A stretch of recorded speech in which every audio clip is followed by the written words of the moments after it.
She came west with a promise and a trunk full of hope. Martha Ellen Langford, soft-spoken and soft-shaped, stepped off the coach in Bitterwood, expecting a husband. Instead, Roy Tisdale took one look and said, "Not what I ordered," then walked away. Left alone on a cold wooden bench, with dust in her shoes and eyes full of shame, she had nowhere to go until a quiet rancher with a limp and a worn hat tipped his head and simply said, "Ma'am, no proposal, no judgment, just a warm place to stand. But when the town turns cruel and the law turns crooked, will kindness be enough? And what does it mean when a man builds a cradle before saying a word about love?" The coach wheezed to a halt in the dust-swept depot of Bitterwood, Colorado, its wheels creaking like they too had grown tired of promises. Martha Ellen Langford stepped down slowly, her skirt catching on the splintered edge of the platform. She didn't flinch. She'd traveled too far, too long to let a torn hem mean anything now. Her dress was modest, faded blue calico, clean but threadbare. Her boots were well-worn, scuffed from walking through 3 stops where the horses had needed rest and the passengers needed food. Her cheeks, flushed from the mountain wind, glowed under a wide-brimmed straw hat, too plain to flatter. But she smiled anyway, not wide, just enough to say she still believed this was going to be the start of something new. She scanned the small group waiting near the telegraph office. Most looked past her without seeing, but one man stepped forward, slick hair, starched vest, polished boots that hadn't touched mud in years. "Miss Langford?" he asked, though his tone already hinted at trouble. "Yes, sir. Roy Tisdale," she replied, soft but steady. She reached for her carpetbag, standing tall despite the ache in her lower back and the way her corset pinched at every breath. He looked her over, slowly, head to toe, then back again like she was an item he hadn't meant to order. You didn't mention your size," he muttered, shifting on his heels. Martha's fingers tightened on the handle of her bag. "No, sir. I mentioned I bake. That usually does the job." Roy's mouth twisted. "I can't. My father. This isn't what we agreed to." "You mean the letters?" she asked, voice quieter now. "The ones where you said you wanted a kind woman, one who could cook and didn't care for frills or gossip." He stepped back, cheeks red. "This ain't gonna work. I thought I was clear." And with that he turned, just turned, walked off toward the buggy where a hired hand held the reins. The man didn't even glance her way. They rolled off, dust curling in their wake. Martha stood still, for 10 long seconds, maybe more. No one said a word. The station master looked away. A woman in lace gloves whispered something behind her hand, and then slowly the small cluster of townsfolk scattered back to their errands, their conversations, their safe little orbits. The platform emptied, except for her and her trunk. She sat. Not on the bench, she was too proud for that. Just on the edge of her trunk, fingers wrapped around the handle, like it was the only solid thing left in her life. Her breath came shallow, not from tears, she wouldn't give them that, just from the way hope collapsed so quietly sometimes, like snow off a roof. A minute passed, then 2. Then she felt it, a presence. Not footsteps, not a cough, just the unmistakable knowing that someone was watching. She turned slightly and saw him. A man leaned against the post near the livery cane, resting against his leg. He wore a tan duster frayed at the sleeves and a hat pulled low over eyes that didn't need to speak to be understood. His jaw was covered in stubble, and a faded red bandana hung loose at his throat. He didn't smirk, didn't leer, didn't offer help. He just watched. Martha looked down and then back again. Still there. She squared her shoulders, brushed dust from her skirt, and turned her face to the horizon. But when the wind shifted, carrying the scent of horses and pine, and something warm beneath it, she felt it settle inside her, something old, something steady. She didn't know his name, didn't know his story, but he hadn't looked away. And somehow, that mattered more than the promises that had. Tomorrow was uncertain, her place even more so. But right now she wasn't entirely alone, and she was about to find out what kind of man stood still when others turned away. The wind had picked up by the time Martha stood from her trunk. Her legs ached, and her pride sat heavier than her satchel ever had. The platform was nearly empty now, the shadows of the depot stretching long across the dirt road. She had no plan, only the rising dread of nightfall, and the slow realization that Bitterwood wasn't a town built on welcome. She hadn't noticed him move. One moment the man with the cane had been leaning against the post. The next he stood near her trunk, not close enough to startle, but close enough that his presence was undeniable. "You need a place to sleep," he said. His voice was low even. Not kind exactly, but not sharp either. Just honest. Martha looked up hesitant. "Sir, I'm not—" She swallowed. "I ain't asking for charity. Didn't say you were." His gaze never left hers. Up close, she could see the faint line of a scar along his right cheekbone. His face wasn't handsome, not in the way Roy Tisdale had been with his polished shoes and false words. This man's face looked lived in creased, sun-darkened quiet. "You got family nearby?" he asked. She shook her head. "Money." Another shake. "You cook. I can make bread rise even when hope won't," she said before she could stop herself. A pause. Then the corner of his mouth twitched almost a smile. "Name's Clay Hobart. My ranch is 2 miles north. Twin Pines." She nodded slowly, watching him. He glanced at the trunk. "That too heavy to lift." "Not for me." Together they loaded it onto the back of a 2-wheeled cart, tied to an old bay gelding that looked like he'd seen better years. Clay limped as he moved, favoring his left leg, the cane barely keeping time. She didn't ask what had happened, and he didn't offer. The ride was quiet, no small talk, just the creak of the cart, the rhythm of hooves, and the whisper of pine needles overhead. Twilight settled like a quilt over the hills. And somewhere along the road, Martha felt the panic in her chest loosen its grip, not gone, but softer somehow. Twin Pines wasn't much just a weathered cabin, a slanted barn, and 2 tall pines flanking the entrance like sentries. A split-rail fence wrapped around a small pasture, 1 cow, 2 chickens, no dog. Clay stopped the cart out front and nodded toward the porch. "There's a spare room. Hasn't been used in a while, but it's dry." Martha stepped down and faced him. "You sure about this?" He met her eyes. "I don't offer what I don't mean." Inside, the cabin smelled of wood smoke and old tobacco. The hearth still held the glow of a late afternoon fire. Clay showed her to a room just off the kitchen. A narrow bed, a chipped wash basin, and a small window that looked out over the hills. "You'll be safe here," he said. And then he left her alone. She unpacked slowly. Not because she had much, just a second dress, a tin of lard, and her mother's Bible, but because the motion helped anchor her. Later, she found Clay in the kitchen, setting out cornbread and a pot of beans. He didn't say grace, didn't ask questions, just passed her a plate like she'd always been there. "I can earn my keep," she said over supper. "I know, I sew too, and I don't take up much space." He nodded once. "Sunup we mend fence, if you're staying might as well start." They ate in silence after that. Not the kind that weighed, but the kind that settled. By the time she blew out the lantern, her limbs were sore, her heart bruised but her breathing steady. She hadn't cried, not once. And for the first time since stepping off that coach, she didn't feel like something to be discarded. Clay never made promises. He never said kind things just to be kind. But when the rooster crowed the next morning, Martha found a second pair of gloves hanging by the door, smaller but strong. And in that simple gesture, something unspoken began to root. It didn't take long for Bitterwood to start buzzing. By the 3rd morning, when Martha rode into town beside Clay on the supply wagon, whispers flickered like prairie fire through the mercantile and along the boardwalk. No one said a word to her face, but the silence sharpened as they passed. A woman with 2 children in tow pulled them close like Martha might bite. An old man outside the barber shop muttered behind his palm. Clay didn't react. He rarely did. He tied off the reins, passed her the list, and limped toward the blacksmith. Inside the store, Martha kept her head high. She wasn't about to slink through life because some man hadn't liked the way she filled out a dress. She picked up flour salt, a bolt of muslin, and 3 candles. But when she stepped to the counter, Roy Tisdale was already there, tall, smug, and smirking. "Well now," he drawled, inspecting a tin of tobacco. "Didn't expect to see you out in public so soon." Martha set her items down without looking at him. Roy leaned in slightly. "You might have fooled that cripple, but folks here don't forget what they saw at the depot. You were promised to me. There's still a matter of breach." "Breach," she turned to face him, her voice calm but steady.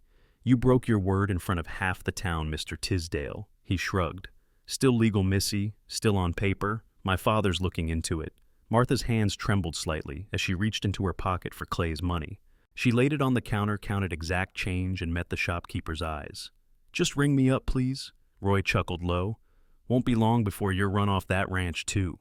You think Clay Hobart's some hero man doesn't even go to church. Martha didn't flinch, but she didn't speak either. Instead, she took her parcel and walked out, her spine straight. Back on the wagon, she said nothing, but her knuckles were white where they gripped the edge. Clay handed her a strip of jerky without a word. She chewed slowly, the anger in her belly giving way to something colder resolve. That afternoon, while Clay mended fence posts down by the creek, Martha cleaned out the barn loft. Dust rose in sheets as she swept. Old hay, rusted tools, forgotten things. She found a pile of wooden planks tucked behind an empty stall and an old slate board covered in spider webs. By evening, she had cleared enough space for a table and a row of feed crates lined up like benches. When Clay returned, she was sitting on the ladder brushing hay from her skirt. He looked up at her. "You opening a general store in my rafters?" "No," she said. "A school." His brow lifted. "A school for the ranch kids around here. The Thompsons got 4. That family near the ridge has 3. I figure they'd like a place where someone reads to them instead of hollering." Clay didn't smile, but his eyes softened. "You a teacher now? I'm a woman with time, a Bible, and something to prove." He nodded. "Need help building desks. Just a fresh broom." The next morning, a boy named Eli Thompson came by to borrow a tin cup. He left with a promise to return Tuesday for his first lesson.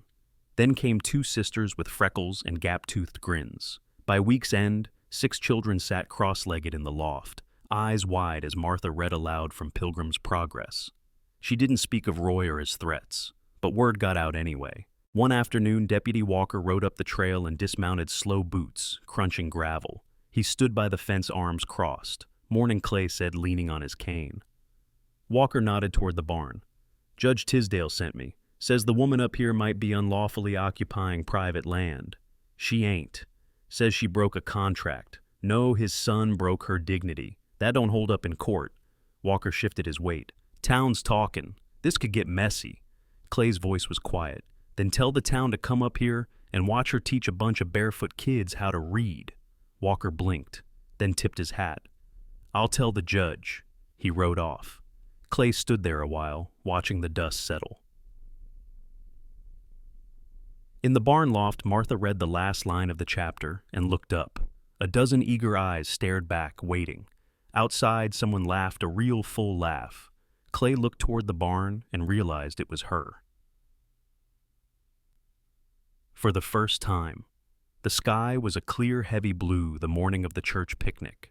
It hadn't rained in weeks, and the air smelled of dust and honeysuckle as families set up blankets beneath the cottonwoods near the chapel on the hill. It was the first gathering of the season, a chance for townsfolk to trade pies, gossip, and judgments, all under the name of fellowship. Martha stood in front of the tiny mirror nailed to her wall, smoothing the flour sack dress she'd stitched together by lantern light. The fabric was stiff, the seams uneven in places, but it fit. It fit her. She'd trimmed the neckline modestly and tied her hair back in a ribbon Clay had left on her cot without a word. He didn't say it was a gift, but she knew. Clay waited outside the cabin, buttoning his shirt one slow movement at a time. He didn't wear a tie, and his boots were scuffed, but his hair was combed and his jaw freshly shaved. When Martha stepped onto the porch barefoot, carrying a lemon pie in a dented tin, he gave her a look that said more than words ever could. "Don't own church shoes," she said, a little breathless. He tipped his hat. "Don't think God minds." They rode into town on the wagon side by side, but silent. Martha's hands rested in her lap, knuckles tight. She hadn't been to church since Tennessee, and never in a place where she'd already been weighed and measured. By the time they arrived, the crowd had already thickened. Checkered blankets, whitewashed baskets, jars of lemonade sweating in the sun. Heads turned when they stepped down. Whispers followed. Clay nodded politely to the pastor. Martha set the pie on the dessert table and turned to find half the town watching, like she'd wandered in from another world. Roy Tisdale leaned against a fence rail, dressed sharp in a gray vest and clean boots. He smirked, speaking just loud enough for others to hear. Didn't know the church took in strays now. Martha stopped. Clay shifted beside her, but before he could move, she laid a hand on his arm, light, firm. She turned toward Roy, her voice clear and unshaken. "I'd rather be called a stray than a coward in polished boots." Someone nearby chuckled. Roy's grin faltered. "You were promised to me." "No," she said. "I was promised respect, safety, and a home. What I got was shame in front of strangers." He took a step forward. "You think you belong with him? A man who limps through life and doesn't even show his face in church. Martha looked at Clay, then back at Roy. I belong beside any man who listens more than he speaks and keeps his word when it's hard. A man who saw a woman on a bench, discarded and alone, and didn't flinch. That's more Christian than any sermon I've ever heard. Silence fell across the clearing. Even the pastor looked uncertain whether to step in or let it stand. Roy turned red. This isn't over. It is for me, she said. I'm not afraid of who I am anymore. She turned her back on him, and when she did, people noticed. Mrs. Grafton from the dry goods store offered her a plate. One of the town girls, maybe 8 or 9, tugged at her sleeve and asked if she'd be teaching Bible stories in the barn. Yes, Martha said, smiling softly. Every Tuesday. As the sun climbed, the ice began to thaw just a little. Clay sat under a tree with his hat tipped low watching her. He didn't say much. He never did. But when Martha passed by and offered him a piece of pie, he looked up at her and said, "You stood tall today." She sat beside him, felt like my knees might give out. He smiled faint and crooked. Didn't show. The picnic rolled on with music and laughter, but something had shifted in the current. For the first time, Bitterwood didn't look at her with pity. They looked with something that might have been respect. And it was just the beginning. By the following week, the school loft buzzed with chatter and chalk dust. Martha had strung up an old oilcloth as a blackboard, and the kids took turns writing their names in crooked, bold letters. There was laughter in the rafters now, bright, high-pitched, and honest. And Clay, though he never said it aloud, took to pausing outside the barn door just to listen. But calm never lasted long in Bitterwood. Not when a man like Judge Horace Tisdale had his pride bruised. It came in the form of a folded paper hand-delivered by Deputy Walker. Clay opened it on the porch as Martha swept the steps. He read it twice, jaw tightening. Judge Tisdale's filed a property claim. Martha's broom slowed. On the ranch, Num. On you. She blinked. I'm not land. He's arguing breach of contract. Says you arrived in town under false pretenses and that Roy's reputation and standing were harmed. Martha's stomach turned. He humiliated me in public. I know. She stared down at the step, then straightened. What does it mean? Legally, Clay folded the paper and slid it into his coat. Means we need to go to the courthouse. The next morning, Clay hitched the wagon, brushed the dust off his vest, and helped Martha climb aboard. She wore the same flour sack dress from the picnic, now washed and pressed. She didn't speak as they rode, her hands clutched tight in her lap. When they reached the courthouse, a narrow brick building at the end of Main folks had already gathered on the steps.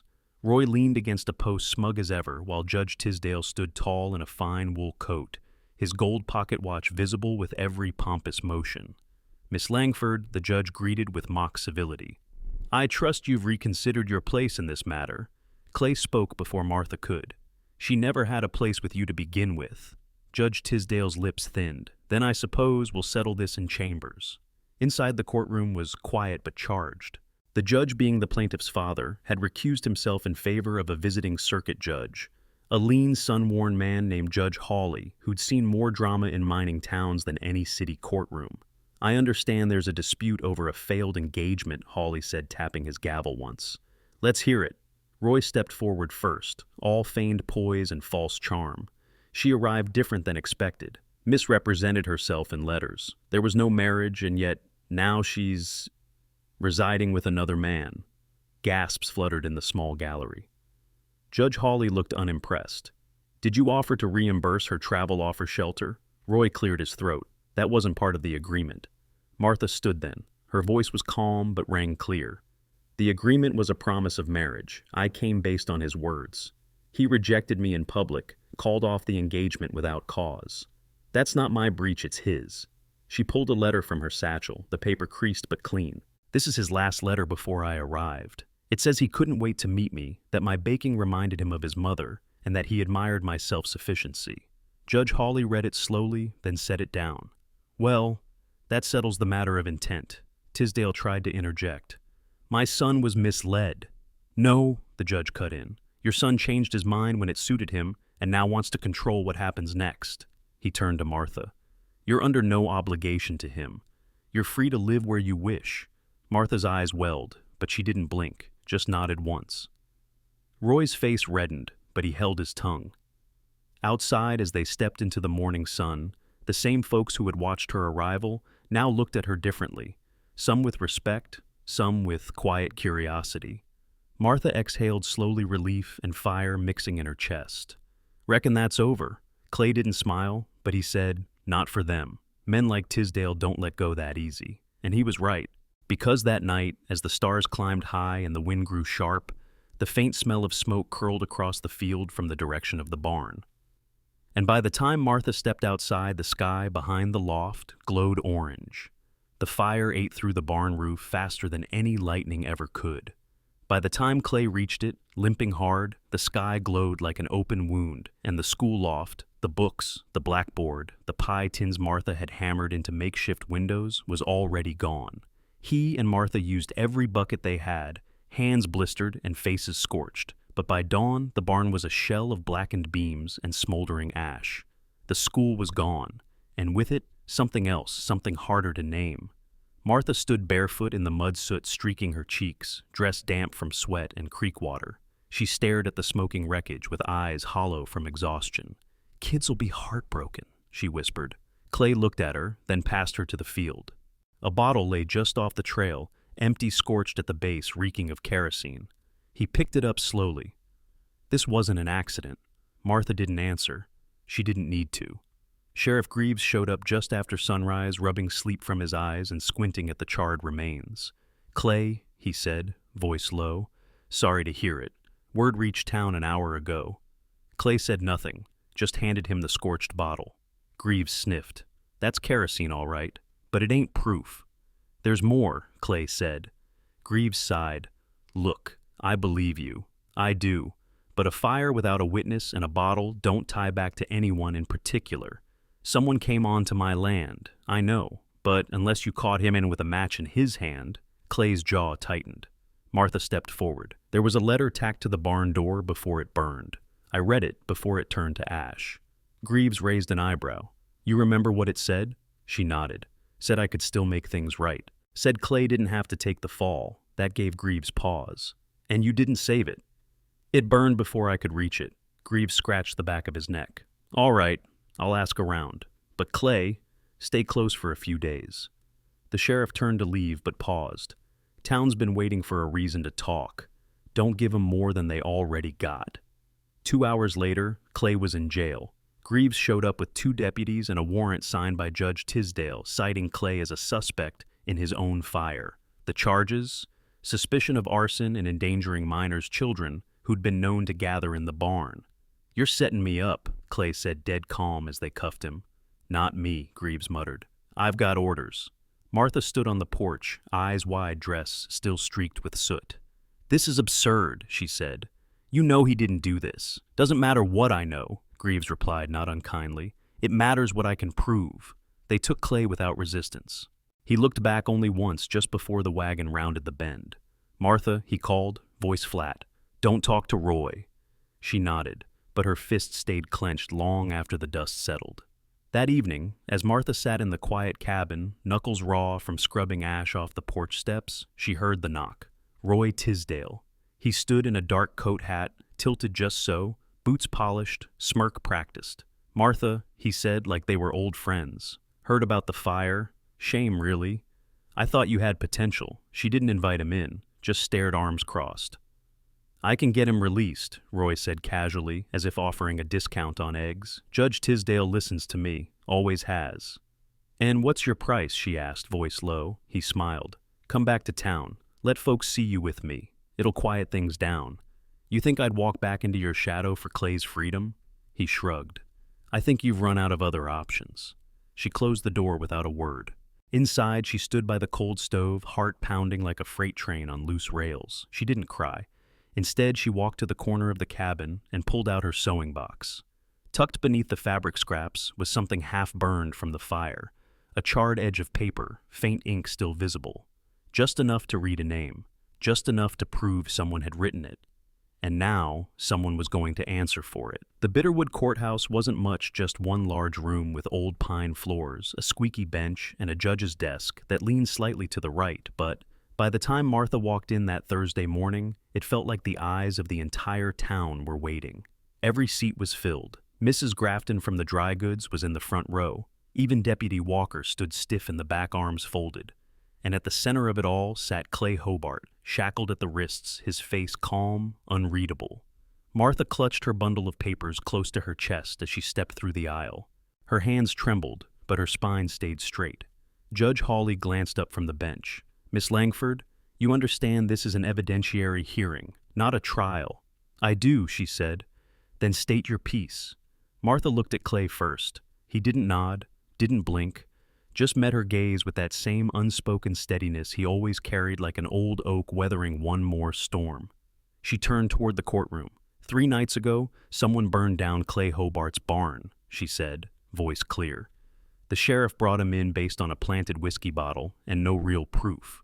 I believe that fire was set to hurt me, not Clay, and I believe I have evidence of who did it." She reached into her satchel and carefully unfolded the half-burned letter.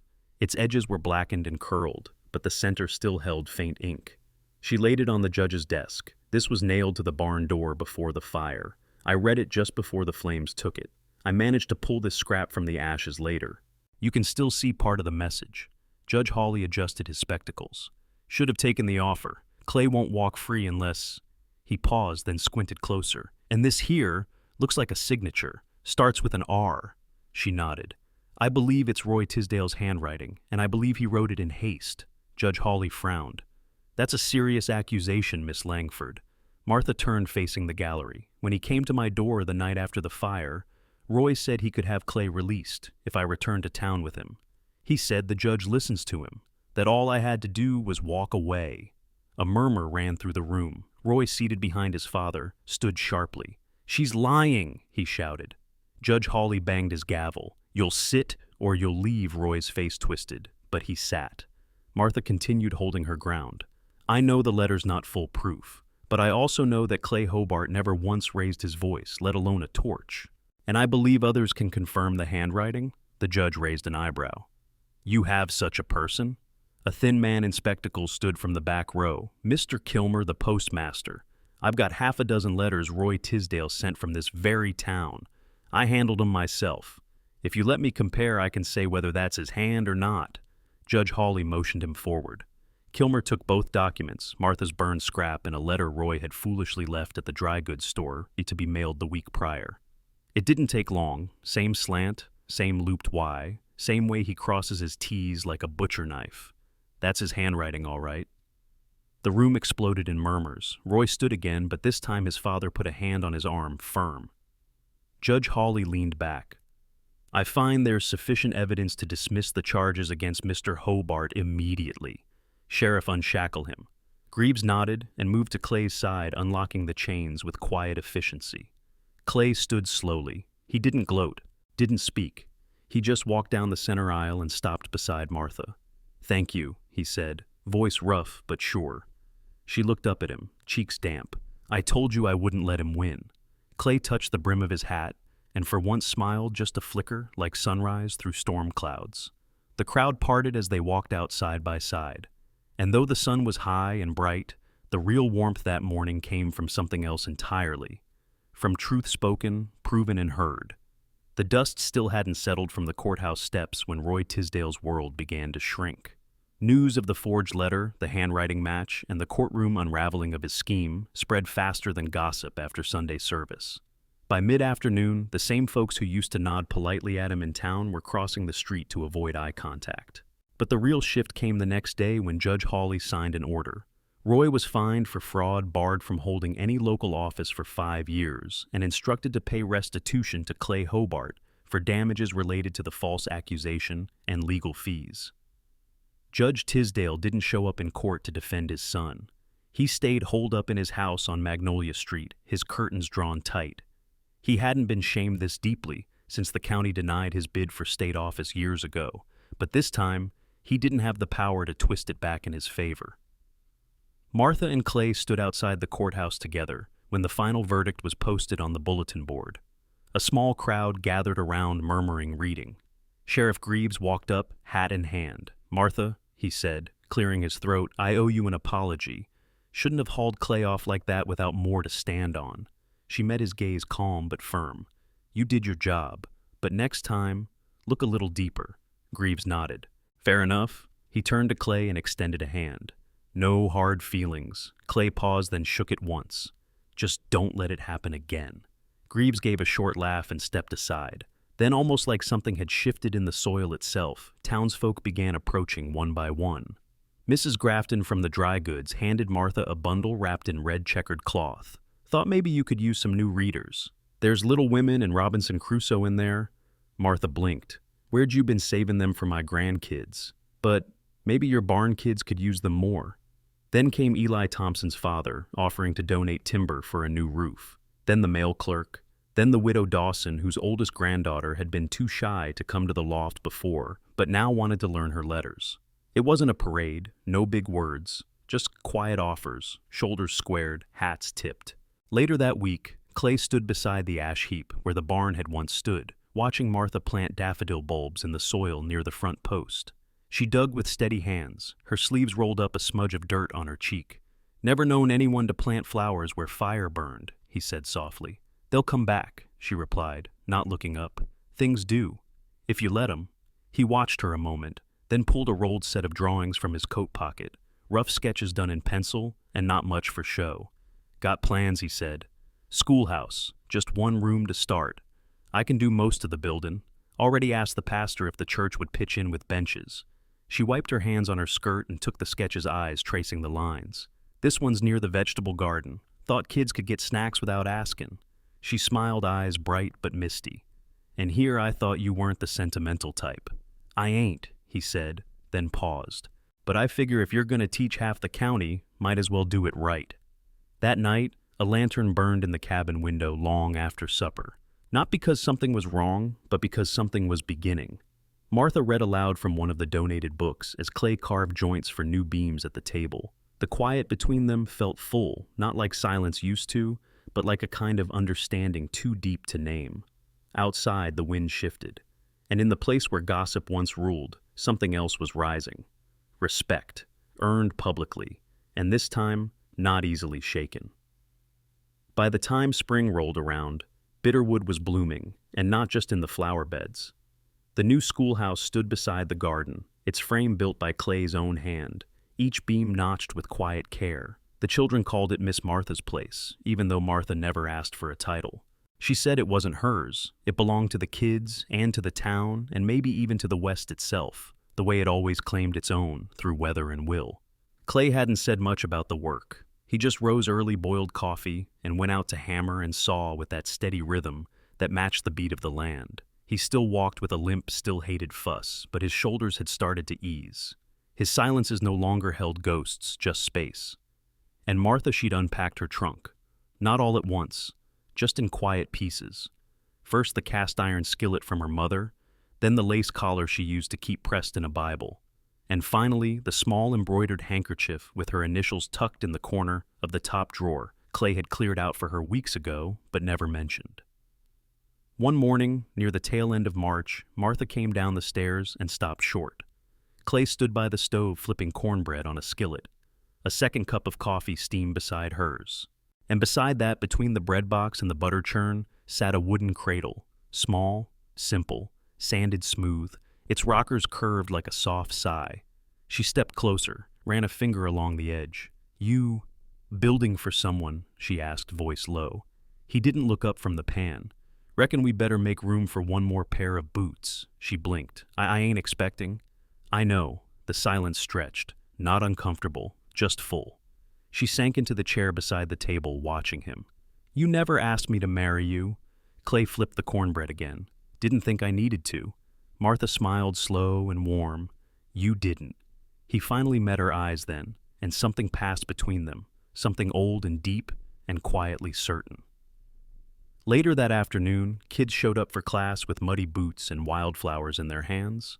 Martha taught them under the wide new rafters, sunlight pouring in through the clean glass windows Clay had bartered for with the lumberyard. At recess, while the kids chased each other through the grass, Martha stood on the front step of the schoolhouse, arms folded, watching the field. Clay was stacking wood at the edge of the garden. He looked over and caught her eye. She nodded once. He nodded back. No grand speeches, no fanfare. Just two people who'd weathered fire, shame, and small-town cruelty and come out the other side with something real, something earned. That night, Martha sat at the sewing table, needle flashing beneath the lantern light. She was making curtains for the cradle, soft yellow ones, with tiny stitched flowers. Clay sat across from her, polishing the old rifle he hadn't touched in months, not out of fear, just habit.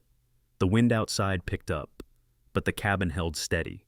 And for the first time in a long time, Martha didn't feel like a guest in her own life. Her boots stayed by the door, her name was known in town, her hands were busy, not with worry, but with building something whole, something that didn't need permission to exist. As the fire crackled low and the night deepened, Clay set down the rifle and walked over to the cradle. He ran a hand across the headboard. "Think it'll hold?" Martha set down her needle and joined him. "It'll hold," she said. He turned, looked at her. "So will we." And that was that. No vows, no ring, just a cradle in the corner, warm bread on the table, and two souls who knew what it meant to stay, not because they had to, but because they chose to. Drop a comment if you believe that home isn't something you find, it's something you build.